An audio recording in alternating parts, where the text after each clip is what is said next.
Welcome. My name is Joshua Cole. I'm the director of the Center for European Studies, and I'm very pleased to see you all here today. We're very fortunate to have Lucia Taioli here today to talk about the European crisis in our ongoing series. Lucia Taioli is somebody who's had a lot of experience here at the university. She was here after receiving her PhD in 1994. She came here on a postdoc. And is now an associate professor of economics at the Department of Management, Economics, and Industrial Engineering at the Polytechnic University in Milan. She's a specialist and has in World Trade Network, and her recent publications apply network analysis to international trade. But today she's going to give a more general talk about the Eurozone crisis from an Italian perspective. Will you please join me in welcoming Lucia Taioli? Thank you. Thank you very much for your kind invitation and your introduction. Let me apologize for my voice. Since yesterday, my voice has disappeared. It's in crisis too. And so I'll do my best to discuss this complex topic with the amount of voice that I have left. There are many things that can be said about the Eurozone crisis from the Italian perspective. Oh, I'm sorry, I already did something inappropriate here.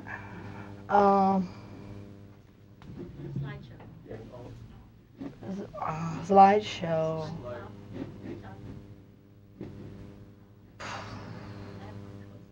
View slideshow, there it is, okay. Okay. And I will try to point out only some of the many things that can be emphasized about the crisis. And I will give you the perspective from the Italian point of view, also telling you why I think it is interesting. First of all, we will see that the crisis has hit Italy in a very severe way. And Italy is in the middle of the crisis. And it's interesting from a more general perspective, because as you might have heard, many people think that if Italy has to be bailed out, if Italy really has the problems, the entire Eurozone will really be in trouble. So it's not only interesting from the Italian point of view to try to understand to what extent the crisis is serious, but also from a more general perspective about the survival, possibly of the entire Eurozone and of the European Union. I will show you that there is a debate on this. Even the facts are not entirely straightforward. There is a debate among economists about how badly or how relatively good Italy is currently. And to anticipate what I'll show you, I think that from the strictly financial point of view, the Italian situation is not that bad. If this is a debt crisis and a financial crisis, the Italian situation is not certainly as bad as the one of other countries such as Greece and Spain. Still, Italy has some very serious problems. The Italian economy has some very deep flaws in a number of ways. So my personal view is that the crisis has exposed these problems that have been there for a very long amount of time. So getting out of the crisis can be done in a number of ways in a relatively short period of time, but this will not fix the serious problems that the European economy in a way is facing, and the Italian economy in particular is facing. So I think that even if my personal view is certainly that there will be no need in the short run for a bailout of Italy, and I am optimistic also on the survival of the Eurozone personally, but still I think that there are problems that even once the crisis hopefully will be over, will need to be addressed. And my personal view, as I will try to show you, is that these problems will be better addressed with more Europe rather than less. So my personal view is that rather than breaking up the Eurozone or reducing the interference of European institutions, some of these problems could be fixed with more Europe. And this is going to be true for Italy, but I think it's going to be true for a number of other countries in the continent. Okay, so again, don't know what I'm doing. Okay. As I said, the crisis has been quite severe, and the slump has been impressive. And as you can see, Italy at the beginning of the crisis, the worst year of the crisis, 2009, has been possibly the country that has been severe more strongly, that has been affected more strongly. You see that the fall in GDP has been stronger than for the entire Eurozone. It's not funny at all, but it's ironic that I clearly remember at the time that the government was saying that Italy was getting out well of the crisis. Now, if you just looked at the numbers, you know, this was kind of scary to be heard, because the crisis was indeed very, very serious. But, as I said, I don't think that the reasons, in spite of this severity, are the same that have hit Greece or Spain. There are very different reasons behind this very, very severe crisis. And as you see, initially, the crisis for Italy was even more severe than for Greece, say, or Spain, which are among the countries mostly involved in the current problems. But you can see that even Germany had a very serious lump at the very beginning. Okay, so the depth of this fall is not really a good indicator to see what is going on, because Germany had a fall in GDP very similar to the Italian one, but eventually Germany bounced back very quickly and stayed in the positive GDP growth range. This is not what has happened to Italy, which bounced back, but only very temporarily, and we still have a negative GDP growth. And this is not what happened, certainly, to Greece, which is the country most in trouble now, but even to some extent to Spain. So I think that already very simple macroeconomic variables show how differently the crisis has been evolving between different European countries. Now, the crisis is indeed a very serious concern, because, of course, together with the crisis, we've had an increasing unemployment, and as we normally expect, unfortunately, when a crisis occurs. And we can see that unemployment in Italy has been steadily increasing in the past months to go beyond the 10% in the last few months. Still, it is slightly below the European average, and is certainly very far from the levels that Greece and Spain have been experiencing up here. So you see here again, there are some important differences. I think that the severity of the crisis needs not to be minimized, but the situation looks very, very different. Certainly a 10% unemployment rate is something that should raise many concerns. And together with this high unemployment, of course, other indicators, so even if we look from the more macroeconomic indicators to other types of indicators, we see that industrial production has been declining too, and this is especially clear in Italy as well as in Spain and in other countries in Southern Europe, but not very good performance in terms of industrial production in the last year has occurred also in other areas. Eastern Europe and somehow surprisingly Ireland in this respect seem to perform better than other countries. And the main message I would like you to take away is, once again, the crisis is in many ways not a European one, but there are different national crises going on with different characteristics, and therefore the way in which they should be addressed is in a number of ways also quite different. Now, in which respect, more specifically, is Italy different? And here, these are the main points that have been put forward in the debate among economists. And some people point out that Italy is not really at risk. Certainly, it doesn't risk default on the public debt because there are a number of financial variables that suggest that the situation is fairly solid. First of all, Italy did not experience a real estate bubble. House prices have been fairly stable, declining somewhat, but certainly no bubble similar to the Spanish one has been observed in Italy. The situation of banks is reasonably good. I'll show you some indicators that show that this is because of the crisis deteriorating. But here again, ironically, the weakness of Italian financial markets in a number of ways has protected Italian banks from being overly exposed to some of the risks that many other banks faced. The Italian banks typically follow a very, very conservative type of policy in making investments, and there are a number of restrictions that they have to respect that are imposed by the Bank of Italy and by other institutions. So they generally have a very small amount of so-called toxic assets or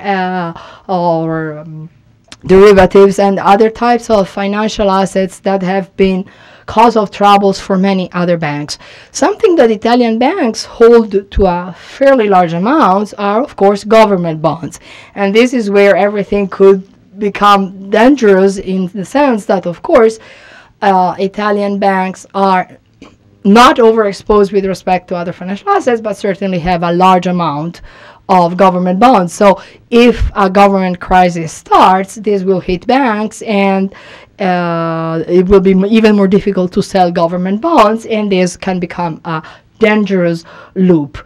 But overall, compared to other banking systems, the Italian banks are not considered to be very exposed. You might have heard that in Europe, the European Commission and the ECB required the banks to run so-called stress tests to test exactly the level of exposition that banks on average have in case of major defaults or problems. And in general, the large Italian banks passed this test quite well. And the reason is precisely, unfortunately, connected to some of the problems I will address before. Banks are very cautious, and Italian financial markets are in some way underdeveloped. This means that it's very difficult to get financial capital to finance new enterprises, to finance innovation, to finance a number of new initiatives, which are important but are risky. So there is this mechanism that has been protective in the crisis, but it has also been a mechanism that brought very slow growth over time, as we will see. From the point of view of the government, the government deficit seems now to be fairly stable. Actually, the Italian government is now running a primary surplus, meaning that government revenues minus government spending, net of spending for interest, for paying interest on the debt, is positive. And so this is considered normally as a good indicator of the capability of a government of paying back its debt. So from this point of view, Italy seems to be in a better position than many other European countries. And also, Italy has a almost balanced net external position, which also puts the country in a safer position compared to other countries. Furthermore, some people point to the fact that in spite of the very large government debt, Italian government debt is at about 120% of GDP, so very, very high. There is also a very large amount of private wealth that can compensate the government debt to some extent. Unfortunately, the crisis has reduced the amount of Italian wealth quite sensibly, as we will see. And this is why I was saying the crisis has exposed some of the major weaknesses of the system.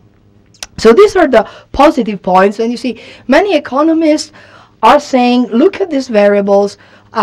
Many variables look much better than in the rest of Europe. There will be no need for a bailout.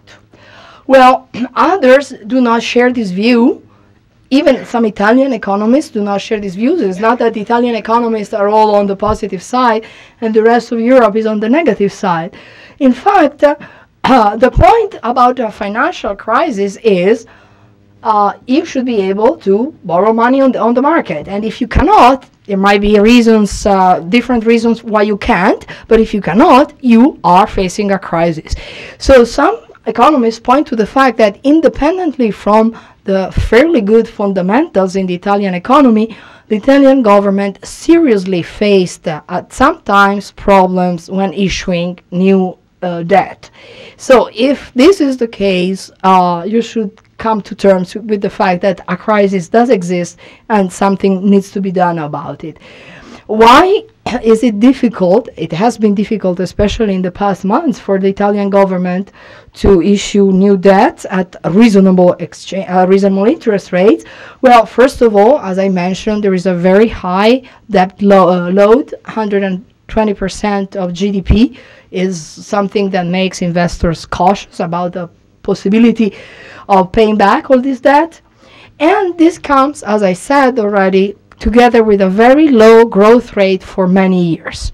And the possibility, just like for an individual, the possibility of paying back your debt depends also on the income you have. So if the country grows at a low rate, possibility of paying back your debt are lower.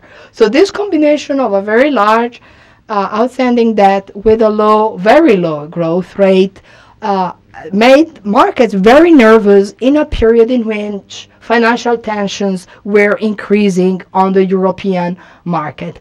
And this brought about an increasing pressure on the interest rates that the Italian government has to pay on the new bonds that are issued. And of course, the higher are the interest rates that you have to pay on your debt, the more difficult it becomes eventually to pay back the debt. And there is a threshold which is considered to be critical for most European countries, which is an interest rate of about 7%, beyond which, this is certainly the case for Italy and to some extent also for Spain. Greece has gone beyond that a long time ago. But if the interest rate that you have to pay on the government debt goes beyond 7%, many people think that this will make the debt hardly sustainable. So the pressure on interest rate has caused serious concerns, in spite of the fact that it might have been due not to weak fundamentals, but to the stressful financial situation on the European markets and to the fact that there have been, as it happens sometimes on financial markets, the creation of self-fulfilling expectations about what governments would have done about debts that increased this pressure over time. So these conditions combined brought to a very rapid increase in the debt. The debt was lower than it is now for Italy just a few years ago before the crisis, but the crisis accelerated the piling up of debt. And another specific problem that Italy is certainly facing is more than economic, political. In fact, when we are talking about government debt, you also want to know whether there is where the government is reliable in doing the correct thing that will make sure that eventually the debt will be paid back, and it will not take inappropriate policy decisions that will eventually make the debt even less likely to be paid. Unfortunately, in Italy, the political weaknesses had a lot of weight, and the pressure on interest rate reached its maximum just before the former Berlusconi government stepped down, because the government was at a certain point considered, for a number of reasons I don't think I need to mention here, unreliable. So, of course, if those are not the guys to which you would borrow money or from which you wouldn't buy a used cars, you don't want to have them to return you many billions euros of debt. So The political reliability, of course, plays a key role in explaining pressure on exchange rate. But even if you might think that this is something different, the economic implications of political reliability are, of course, very, very serious. So as you can see, there are two different views on how good or how bad is the Italian situation within the crisis, and according to the weight that you are going to give to different variables, to the political variables, to the role of this very large debt load, etc., you might think that Italy is in a better or worse position. Now, if we look at some numbers just to fix ideas, as I told you, Italy is in a better position than many other countries. You can see here that in terms of overall deficit, these are data for the past year, 2011, is perfectly in line with the euro area average. It's doing much better than Spain and Greece, no comparison with that, but even France. And France is sometimes considered the next risky country in line, for precisely for the fact that it's running a fairly high amount of government deficit. Of course, the good guys here are the Germans, and you see they have a very low deficit. The problem comes with Italy, as I mentioned, when you look at the vertical axis here, which represents debt over GDP, and there in Europe only Greece is higher than Italy in that respect. So this is where the problem is. One thing, incidentally, I think is interesting also to mention, many countries that used to be considered weak economically within the European Union, specifically the new member countries of the European Union, some of which already belong to the European monetary union, to the Eurozone, some of them have already adopted the euros, are on average all doing better than the old members. They had piled up much smaller amount of debts, their economies are growing faster, and in general, here again, I think it's important to point out the differences. That is very difficult to make a European case, and it's important to distinguish between the position of different countries. As I mentioned, specifically, Italy is running a primary balance in the government deficit, as you can see, and is the only country, together with Germany, that is currently managing to do so. So this is why the current government insists on saying that there is no need for a bailout of the Italian position, and that things are very well under control. And certainly you can see it's much more difficult to say this about, say, France, if we only look at this specific indicator. So depending on which variable you want to consider, your point of view can be different. In any case, as I said, the pressure on government bonds has been very strong. And here you can see really Europe cut in two different parts, with a southern part and a northern part, in terms of how much governments have to pay to borrow money on the markets. And you see the green and the darker green countries are the ones that have to pay higher interest rates, and the yellow and light yellow countries are the ones that have to pay lower interest rate. And here in this picture, I think it's quite evident, possibly with the exception maybe of Ireland, to see the north-south divide that is occurring in Europe, which is, I would like to stress, not entirely justified by economic fundamentals, but by very much this idea about reliability, economic and political reliability, about the possibility of paying back this debt, which has created this wedge in terms of yields of government debt in Europe. Now, not everything is very rosy, though, in Italy, and as I said, the crisis has created a number of problems. What you have here, sorry, this is in Italian, I couldn't find the English version. This is from the yearly report of the Bank of Italy. You can see the financial position, the net financial position of the private sector in Italy. As I mentioned, one of the arguments that is often put forward about the possibility of Italy to pay back its debt is that even if there is a very large government debt, there is also a very large amount of private wealth. Now, unfortunately, though, you can see that there has been, with the crisis, a very rapid deterioration of the net financial position of the private sector in Italy. The overall position is represented by the red line here, and you see from the crisis it has been a very sharp decline, with typically, like we would expect in most countries, to have firms, the dark blue bars here, firms borrowing money on the market and using family savings, the positive part in light blue, that is lending money to firms to make investments and so on. So normally, for very long periods, it was true that in Italy there was a substantial positive net position of the private wealth, but this has no longer been the case because the crisis has been very severe, and of course, this is also a reason of concern nowadays. And what banks, just to show you what has happened, and this is only one possible indicator of how well or how bad banks are doing nowadays in Italy.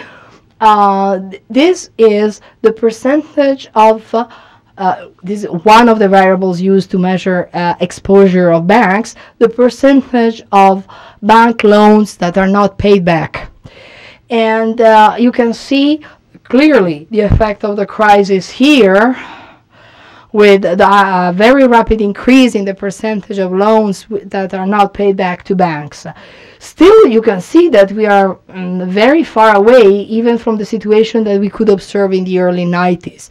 So from the point of view of this specific indicator, banks are not doing too bad, even if certainly, as I said, the crisis is making the situation increasingly dangerous. So what should be done facing these problems? As I said, many of the issues really were related to a problem of reliability and reliability of the government and policy choices that were made in the past. In 2011, it became clear that the reliability of the government of the time was quite low, and so we had something that was in many ways quite peculiar, even if welcomed by a very large number of Italians, and not only. The president of the Italian Republic stepped in. This is something which is actually controversial, whether he had the right to do so, basically suggesting that we needed a change in the government.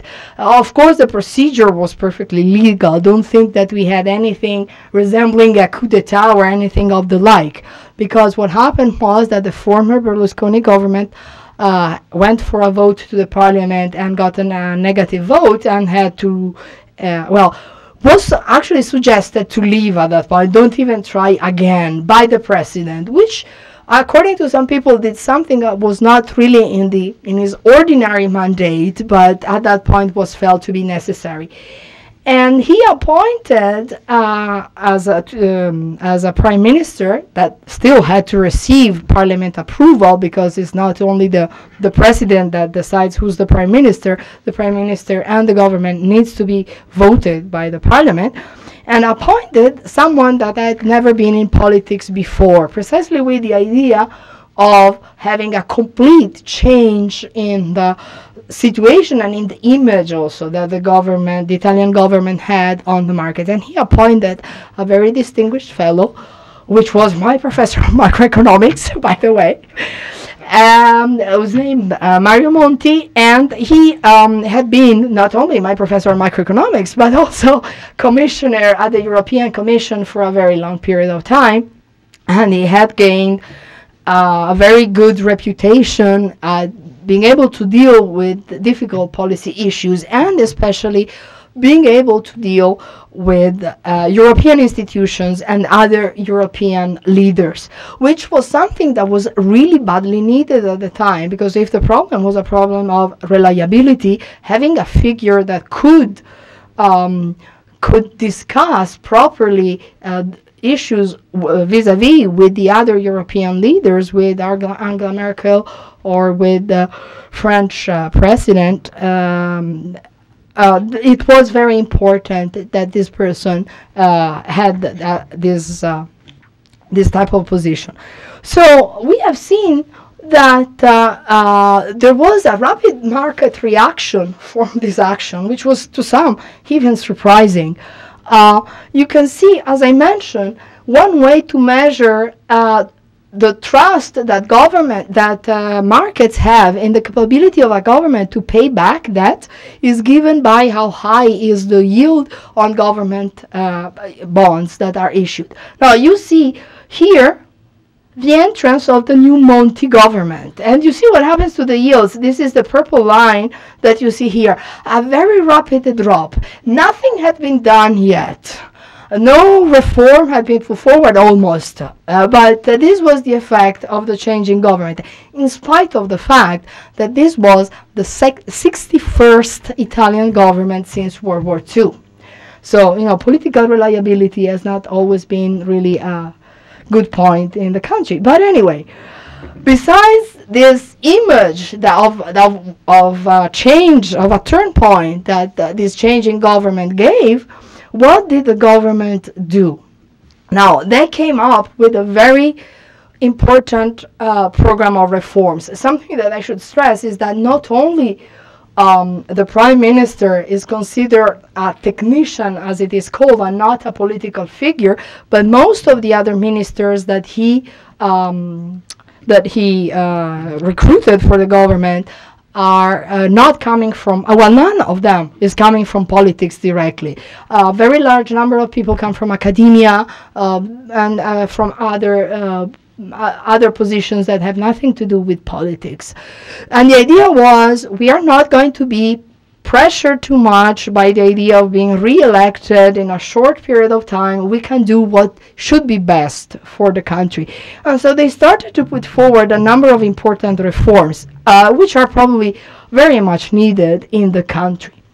Now, the problem is that most of them have not been implemented yet, and many of them have been watered down in the parliament. In fact, the government can propose reforms, but it cannot actually transform them into something that happens unless the parliament approves. So, of course, there's been a lot of struggle, because when you want to change your pension system, even if this can be a good idea from the point of view of debt sustainability, there are many groups, a very large part of constituencies, that will be against seeing a reduction in pensions, of course, and this is very understandable. So putting forward these reforms has been quite difficult, and many of them have been passed by the parliament, but most of them have not at all been implemented yet.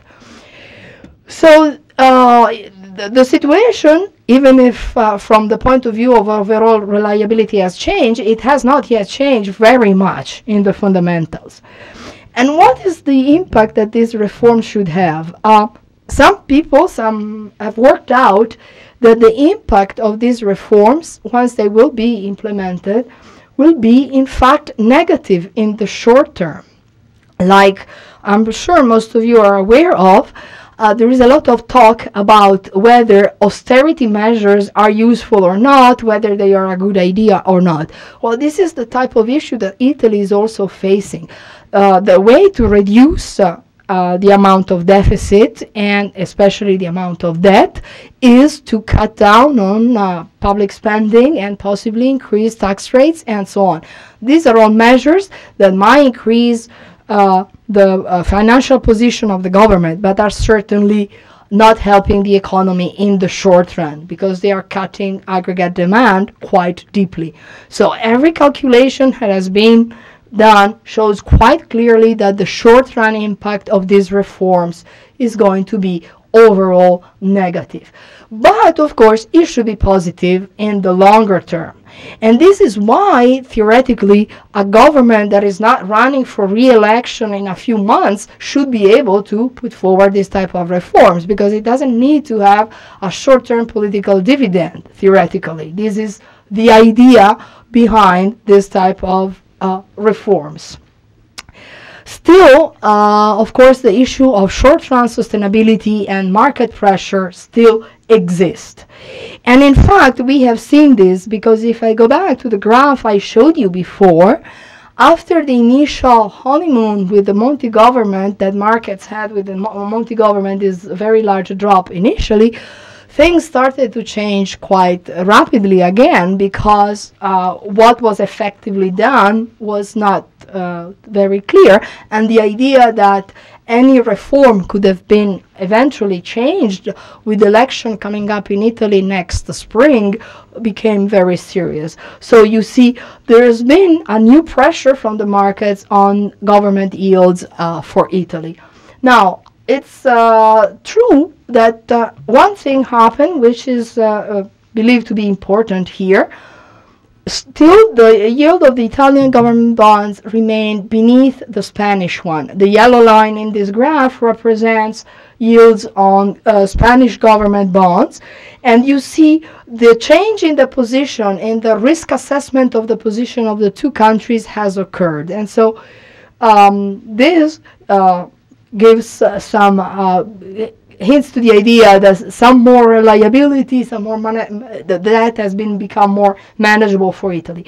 It is also here the graph stops at the summer, at the end of July, of past July. In the last few months, the trend has been declining again. So it's very uncertain what is going to happen in the next few months. But at least, as I said, currently, the Italian yield on long-term government bonds is a little above 4%, in between 4 and 4.5%, which is considered to be pretty safe from the point of view of financial sustainability. So my personal view in reading this data is that in the short run, there seems indeed not to be the need for a bailout for the country.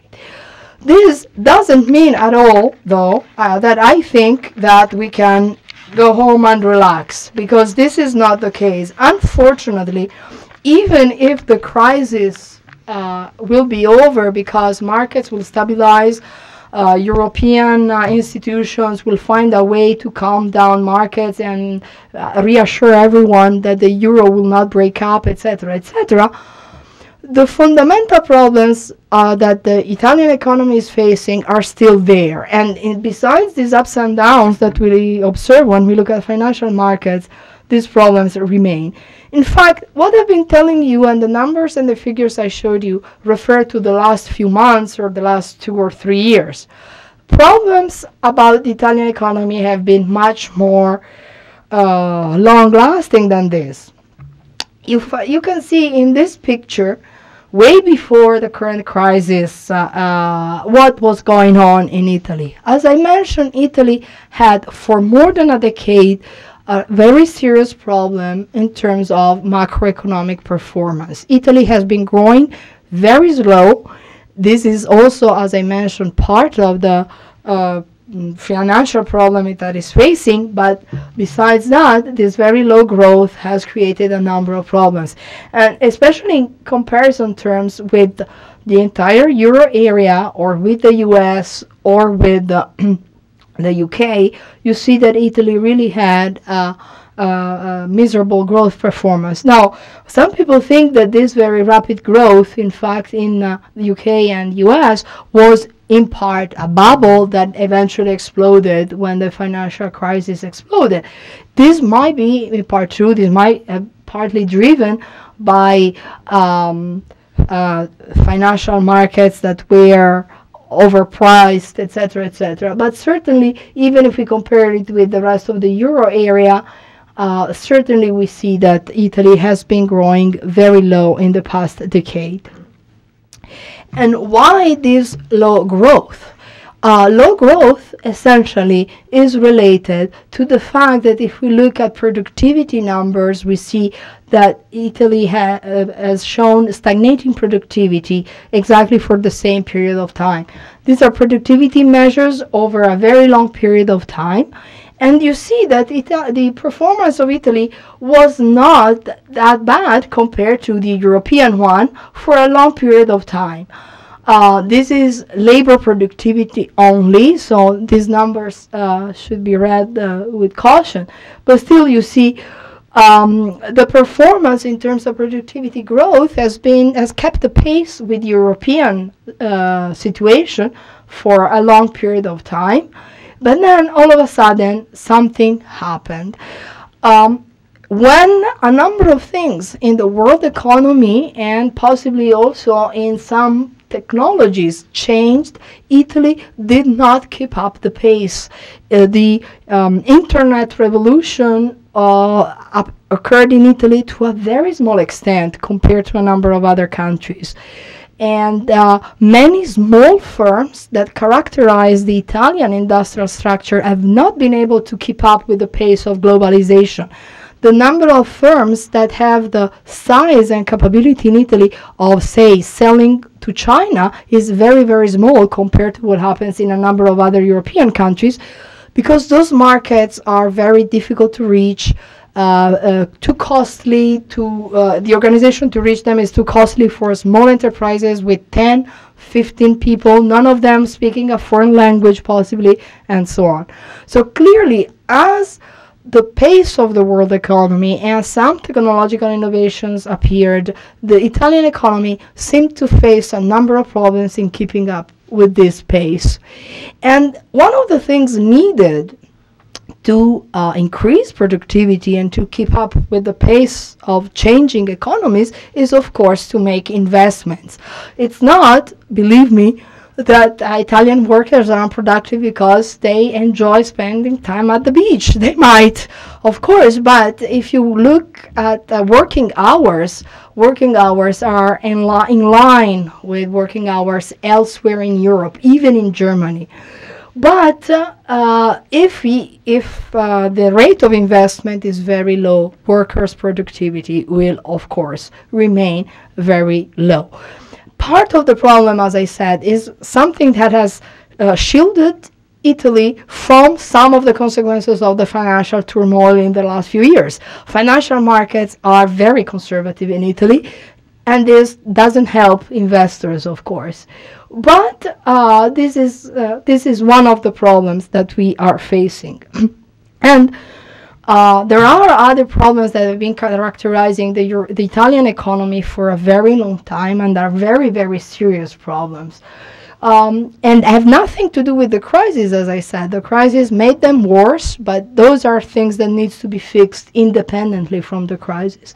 One is the very long-term divide between northern and southern Italy. Here you can see a few figures.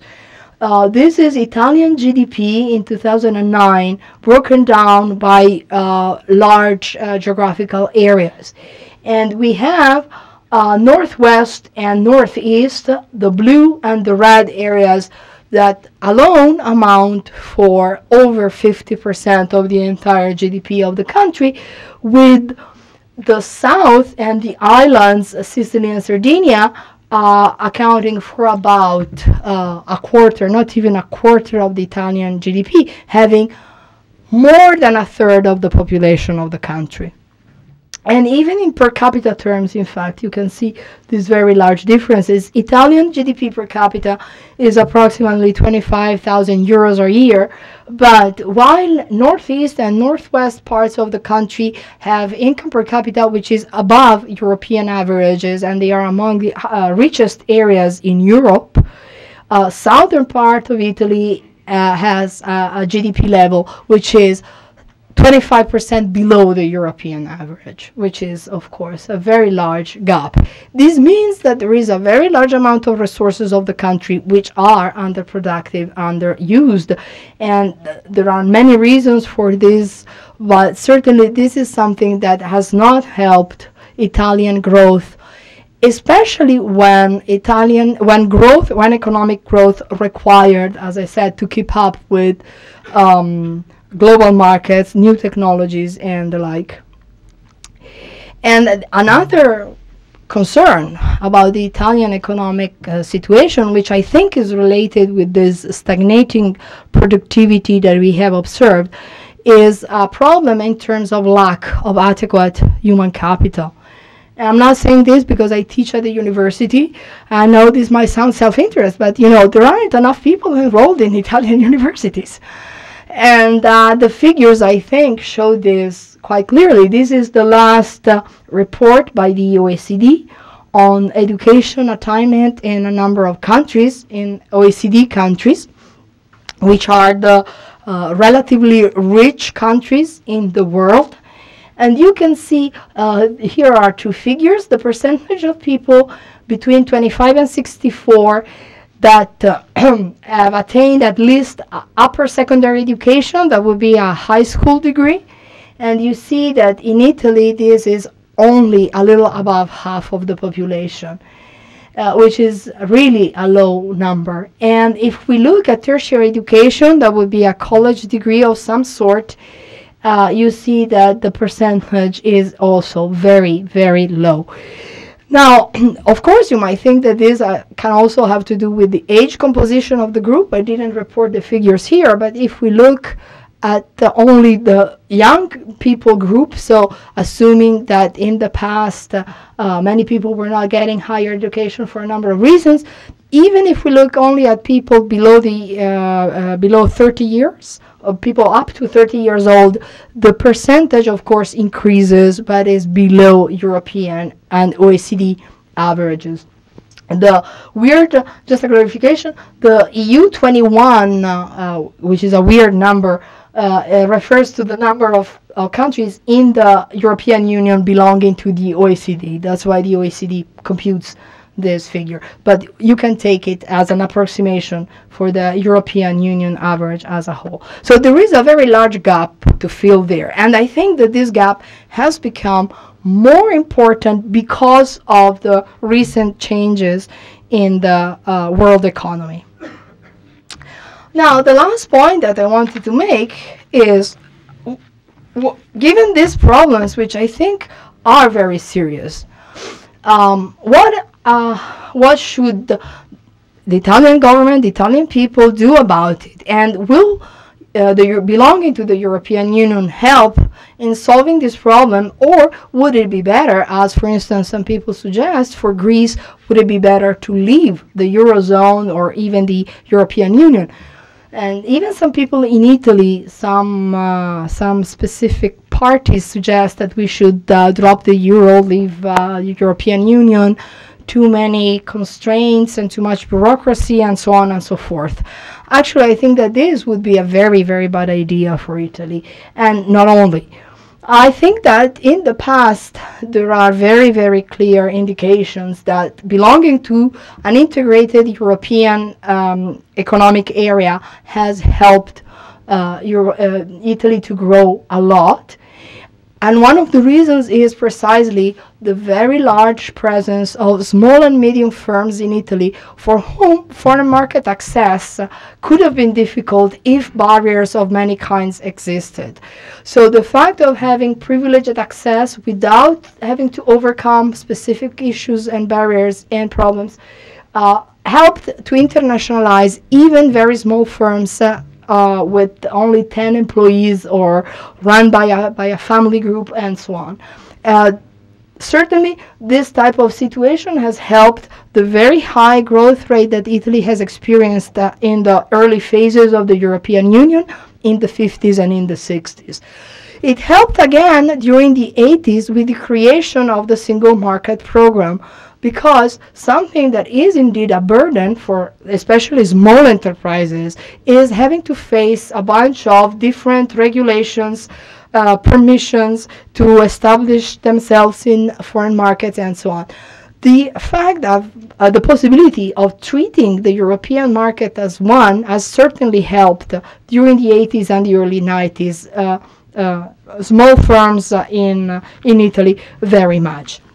And Italian firms have also benefited in a number of ways from the enlargement of the European Union that took place during when the integration process took place during the 90s, and eventually the enlargement took place in 2004 toward Central and Eastern European countries. Even fairly small firms could delocalize production, integrate production processes, absorb technology, and organize production differently within the Eurozone as the Eurozone expanded and integrated.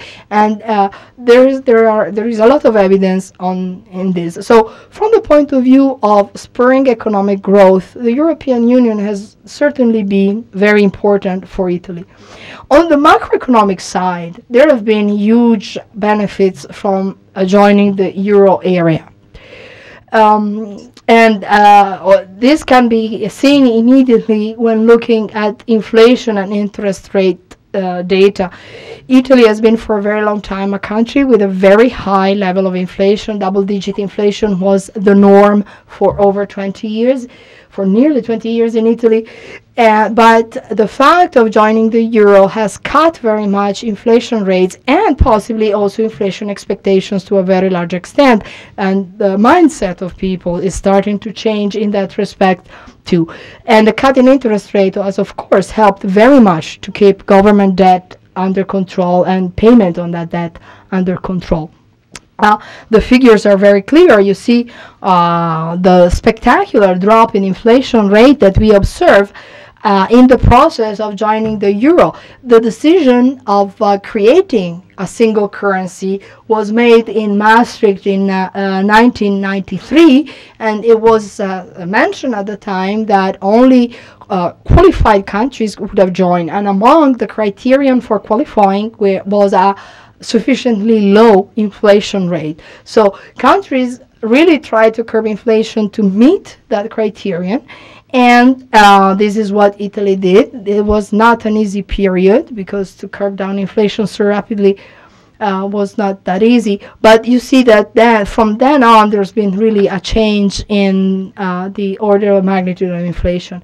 And similarly, with government yields, we have a step down that looks very similar to the one, of course, that we have seen for interest rates.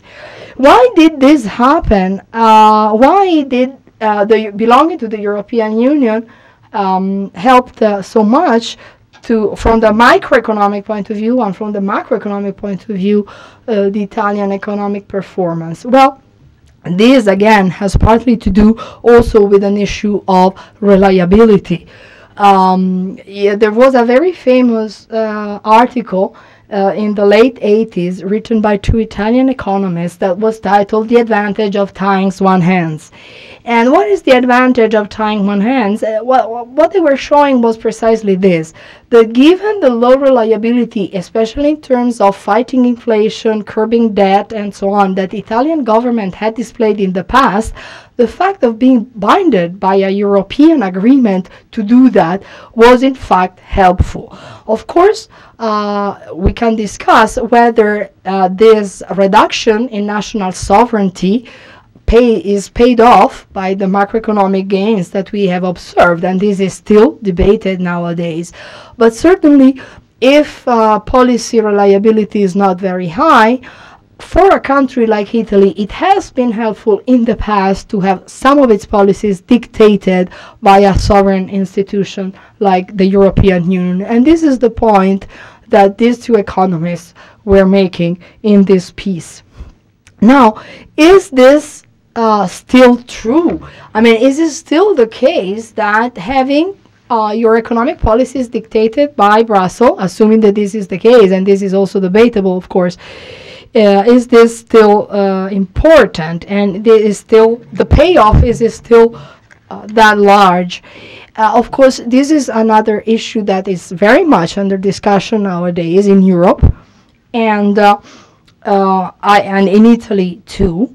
But of course, I think that this is not a well-posed question, because it was like that to some extent in the past, and this is one of the major problems of having a non-reliable government, non-actively interacting with the rest of the European Union. The idea that the policies are dictated by Brussels is true if you don't go to Brussels and negotiate the policies with the rest of the European governments. But there isn't a European government as such. The European Union is run by the Council of the governments of its members.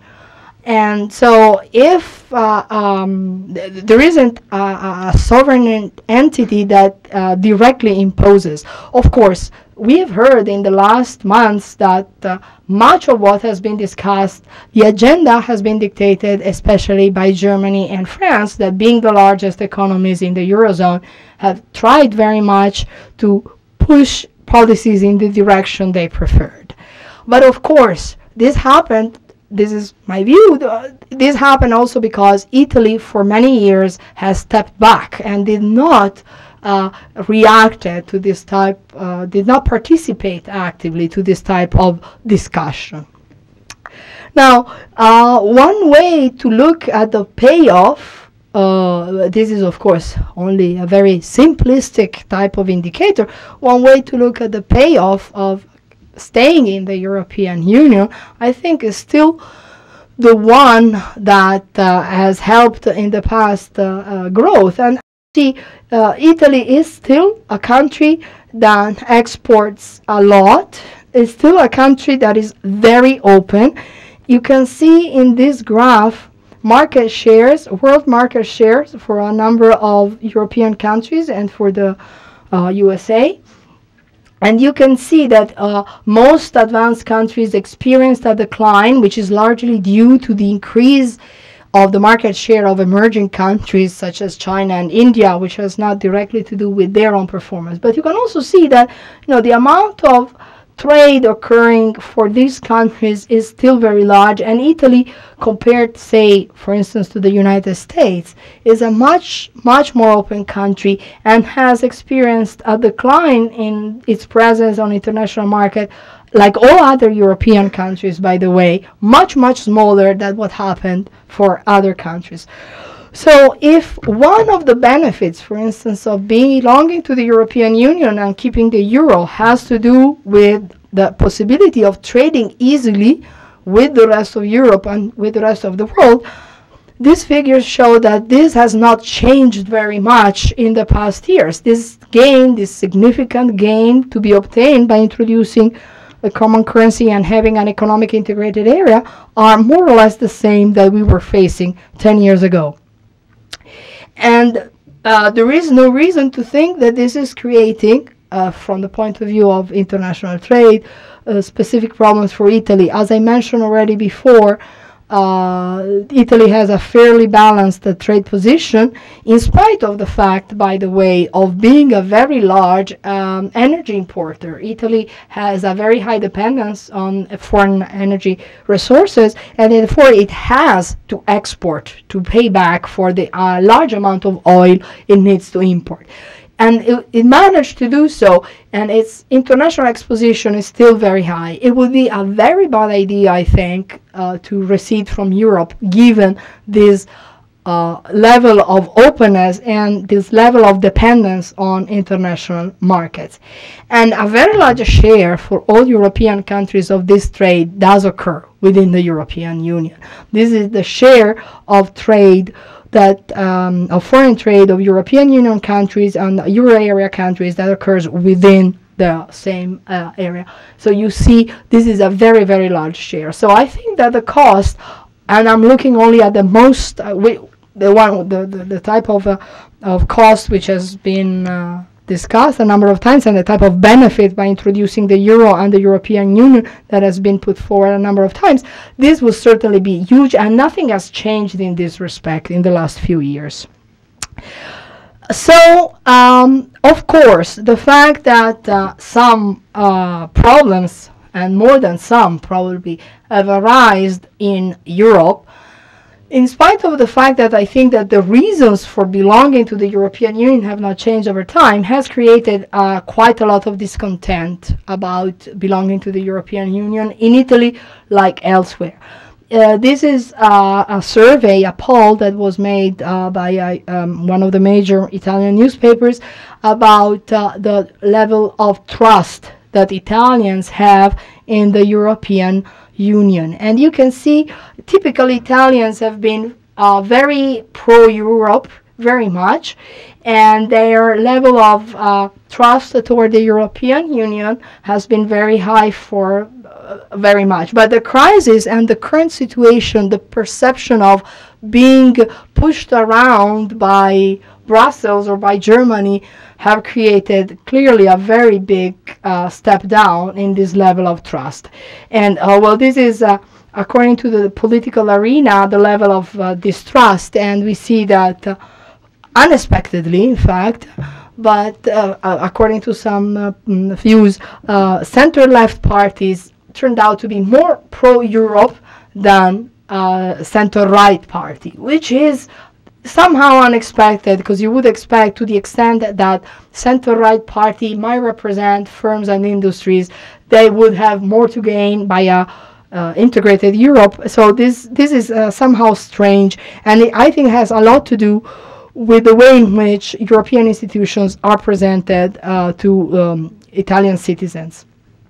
But even if there's been this very sharp decline in the trust in the European Union, it is interesting to see that when asked whether Italy would be better off or worse off if it were not into the European Union, the majority, nearly 50% of the people, think that they will be worse off out of the European Union. So even if trust has gone down, still many people feel that there are benefits from remaining in the European Union.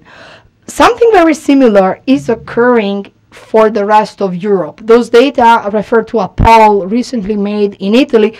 These refer to the entire European Union area, and this is basically the same question that was asked to European citizens by this Eurobarometer, which is a branch of the European Commission that makes these polls about European institutions, and they were asking whether the people had trust in the European Union. And you can see this has been declining overall, but still people in Europe trust European Union institutions more than they do their own governments.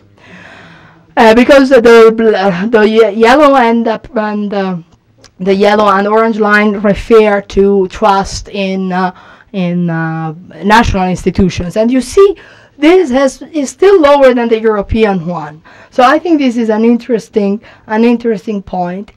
And about the euro, even if here again we see that some people started to dislike the euro more with the crisis and with the problems that have been attached to the euro, still the majority of European citizens is for keeping the euro. So I think that there is a lot of work that needs still to be done, both in fixing a number of very significant problems that the Italian economy has. And as I said, they are maybe more important for Italy, but many of these problems of slow growth, of not adequate improvement in technologies and investments has been occurring throughout Europe. Many other countries have suffered from similar problems. So there is a lot to do. There is also a lot to do, I think, in conveying correctly what European Union could do to help fixing these problems. But I personally think that more internationalization, more competitiveness can certainly help to solve the problems, and to do without the euro, without integration with the rest of Europe, could make a number of the problems that I mentioned worse. And it seems, I think, that most European citizens agree with me, and I think this is a positive thing. Thank you very much.